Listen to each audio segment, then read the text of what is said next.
Hello दोस्तों, आज के इस वीडियो में हम जानने वाले हैं कि बेटियां किस घर में जन्म लेती है, कौन सा कर्म करने से बेटी के रूप में जन्म लेते हैं हम, क्या बेटी माता पिता के लिए बोझ होती है। दोस्तों, यदि आप भी जानना चाहते हैं कि बेटी किस घर में जन्म लेती है, गरुड़ पुराण में भगवान श्री कृष्ण जी ने बड़ी ही सरलता से समझाया है, तो आज का यह वीडियो अंत तक जरूर सुने। दोस्तों, आज भी हम ऐसे समाज में जी रहे हैं जो आज भी पुरुष प्रधान है। आज भी घर में बेटी जन्म लेती है तो घर में मायूसी छा जाती है। और दोस्तों, यह और कुछ नहीं बल्कि हम मनुष्यों की अज्ञानता है। परंतु लड़की का जन्म उसी घर में होता है जो भाग्यशाली होते हैं। और आज भी हम यही बताने वाले हैं कि भगवान कैसे घरों को लड़की का जन्म देने के लिए चुनाव करते हैं और वह कौन से पूर्व कर्म हैं जिसके कारण कोई भी इंसान लड़की के माता पिता बनते हैं। भगवान श्री कृष्ण से अर्जुन पूछते हैं कि हे माधव, किन कर्मों के कारण किसी के घर पुत्री धन की प्राप्ति होती है। हे पार्थ, बेटे भाग्य से और बेटियां सौभाग्य से होती है। और जो भी स्त्री और पुरुष अपने पूर्व जन्म में पुण्य कार्य अर्जित किए होते हैं, उन्हीं के घर एक बेटी जन्म लेती है और उन्हें ही बेटी के माता पिता होने का सौभाग्य प्राप्त होता है। बेटियों के जन्म के लिए उन्हीं घरों को चुना जाता है जो बेटियों का भार सहन कर सके, क्योंकि तीनों लोकों में स्त्री अर्थात बेटियां ही ऐसी होती हैं जिनका भार कोई सहन नहीं कर सकता। वह बेटियां ही है जो सृष्टि को निरंतर चलाए, जो मान के लिए अपना सर्वस्व न्यौछावर कर सकती है। हे अर्जुन, पर जिस दिन बेटियों का जन्म लेना रुक जाएगा, उस दिन यह सृष्टि रुक जाएगी और धीरे धीरे यह सृष्टि का अंत हो जाएगा।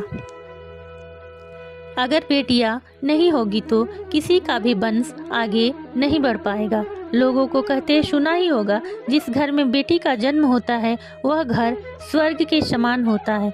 बेटा तो केवल एक कुल को रोशन करता है, बेटियां तो दो कुलों को रोशन करती है। माता पिता के घर में बेटी के रूप में अपने उत्तरदायित्व का निर्वहन करती है तो ससुराल आकर एक बहू के रूप में सारे कर्तव्यों का पालन करती है। दोस्तों, रामायण में बताया गया है कि प्रभु श्री राम के पिता राजा दशरथ की मृत्यु हो गई थी तो माता सीता ने उनका पिंड दान किया था, जिनसे उन्हें जन्म मरण के चक्र से मुक्ति मिल गई थी। हिंदू धर्म शास्त्रों में बताया गया है कि बेटियां भी अपने पिता के नाम का पिंडदान कर सकती है। वही अगर ससुराल पक्ष में कोई पुरुष नहीं है तो बहू भी पिंडदान कर सकती है। इसलिए कुछ लोग बहुत किस्मत वाले होते हैं जिनके घर बेटी जन्म लेती है। शायद यही कारण है कि बेटियों को लक्ष्मी कहा गया है। दोस्तों, बहुत से लोगों की सोच यही होती है, बेटी है तो बिना समय गवाए और उनको पढ़ाई में पैसे क्यों लगाए, जल्द से जल्द उनकी शादी कर दो। लेकिन यह सोच बेटी को बर्बाद कर देती है। जरा सोचिए, एक बेटी के मन में कितने सपने होते हैं, इसलिए उन्हें वो हर चीज़ करने देना चाहिए। उन्हें जीवन में हर वो खुशी दे दो उन्हें जो मिलनी चाहिए। एक बेटे से ज़्यादा एक बेटी हमेशा अपने माता पिता के लिए सोचती है। माता पिता के प्यार और अपनापन एक बेटी ही दिखा सकती है। इसलिए बेटी जन्म को एक जश्न की तरह मनाना चाहिए। माता पिता को बेटी को एहसास दिलाना चाहिए कि कितने खास है वो बेटी। बेटी कभी भी अपने माँ बाप पर बोझ नहीं होती, वो सिर्फ अपनी और अपने परिवार की किस्मत बनाने के लिए जन्म लेती है।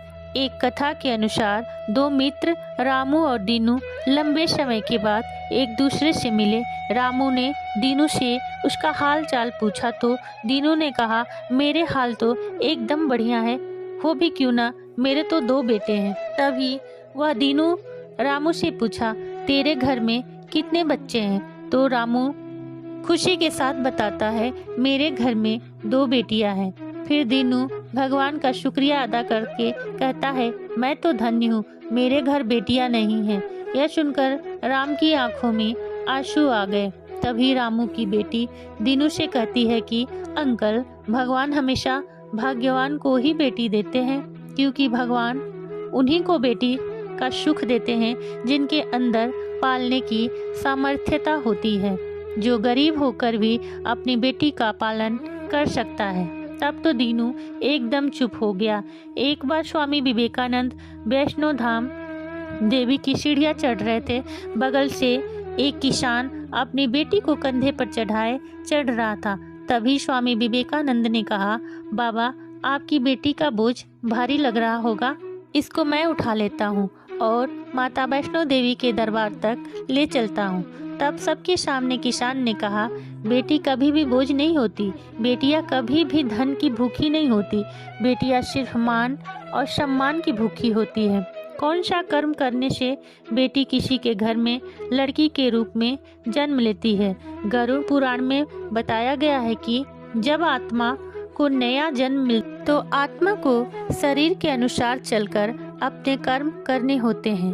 गरुड़ पुराण के अनुसार यदि कोई व्यक्ति मृत्यु के अंतिम क्षण में किसी स्त्री को याद करते हुए प्राण त्याग करता है तो अगले जन्म में स्त्री का रूप लेता है। आज की इस वीडियो में इतना ही। वीडियो पसंद आई हो तो चैनल को लाइक, सब्सक्राइब करना न भूलें। धन्यवाद।